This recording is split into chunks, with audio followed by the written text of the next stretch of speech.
9 मई आ रहा है, 10 मई आ रहा है, इंडिया नूं पता लगे भी पाकिस्तान ने साडे नक चने चबाए सानू।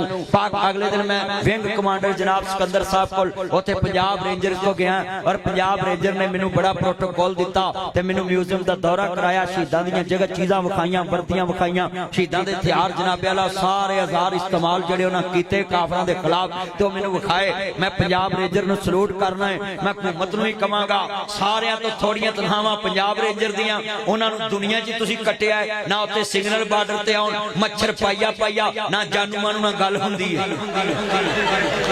पंजाब रेंजर नूं ते तनखावां सब तो बहुतियां देणियां चाहीदियां। मैं ते इन्हां नूं पंजाब पुलिस दी तनख्वाह थोड़ी है, रेंजर वाले ते उन्हां तों भी थल्ले ने।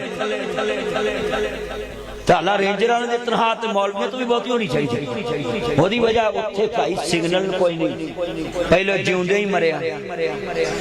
सच्ची गल कर, रेंजर वाले बार्डर दे उत्ते कोई सिग्नल नहीं। सब तो वड्डा दुख हुंदा बुरी नाल गल ना होवे, नहीं ते वेख लो जिन्हां दी नहीं है। क्यों बाले इंज ही है ना, क्यों जी इंज ही है। सब तो वड्डा दुख रेंजर मैं मुंडियां नूं कहांगा तुसीं बार्डर ते महीना कढ के ते विखाओ, ते मैं हुकूमत नूं कहांगा रेंजर दीयां तनखावां बहुतियां करो। सब तो पहले दुश्मन दी गोली रेंजर नूं वजदी है। 24-12 महीने जनाबे वाला रेंजर आ पाकिस्तानी साडी फौज ते साडी पुलिस 12 महीने ड्यूटी करदी है ना, रेंजर 24 महीने ड्यूटी करदा।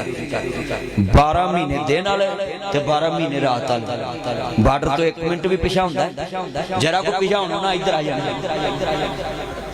बोलो एंड सीना तान के उत्थे खड़े होंदे। क्यों फौजी साहब तुसी बार्डर ते रहे, तुहानू पता होगा सारा। कसमे मैं कहना रेंजर वालियां नूं ते कसमे मच्छर भी हुण कुछ नहीं कहंदा भी इन्हां दा रहना ही साडे कोले। सही गल है आसफ साहब, और रेंजर वालियां नूं ते बार्डर दा मच्छर भी सियाण गया है कि इन्हां दा रहना ही इत्थे। फौजां ते जांदियां जंग दे दौरान बार्डर ते रेंजर रहिंदी हर वेले बार्डर ते। चौलिस्तान दे बार्डर च कसमे जिन्ने रेंजर वाले वली अल्लाह जी उत्थे रेत च राह भुल जन शहादत हो जाती। कईयां दे रेत च नप्पे बूट नजर आउंदे ते पंजाब रेंजर, सिंध रेंजर, पाकिस्तान दी रेंजर इहदे नाल प्यार करया कर। पुत्र बैठ जा, तू रेंजर नूं सलाम कर चल। बैठ जा, बैठ जा, बैठ जा, बैठ जा, बैठ जा, बैठ जा। सब तो पहले रेंजर दीयां तनखावां वधनियां चाहिदियां, फिर पुलिस दीयां वधनियां चाहिदियां। ते पुलिस दीयां तनखावां पता कित्थों तक वधनियां चाहिदियां, जित्थों तक इन्हां नूं फुੱਲ नहीं लगदा। जिन्हां नूं फुੱਲ लग जाण उन्हां नूं ते रब्बों ही फुੱਲ लग जांदे। आ सिपाहियां दीयां तनखावां वधनियां चाहिदियां, जेहड़े सारा दिन बेचारे फिरदे ने इधर इधर इधर इधर पसीने नाल कसमे इन्हां दीयां आपावां दे रंग बदल गए। आहा उत्तों नाल ले मामा बैठे ही अगले ले जाणगे नाल। कोल ही बैठे अल्लाह जानदा जिन्ना। मैं कहना सदा सलामत, तुसा कहना पाकिस्तान सदा सलामत। उच्ची कहना जेड़ा पाकिस्तानी बैठा हो बोले बाकी साडे भरा ने सदा सलामत ता क़यामत।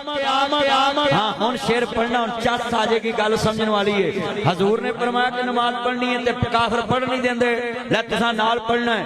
पढ़ेंगे नमाज जेड़ा काबे च नमाज पढ़ना चाहता खड़े करो हजरा माशाअल्लाह। देखो कैसे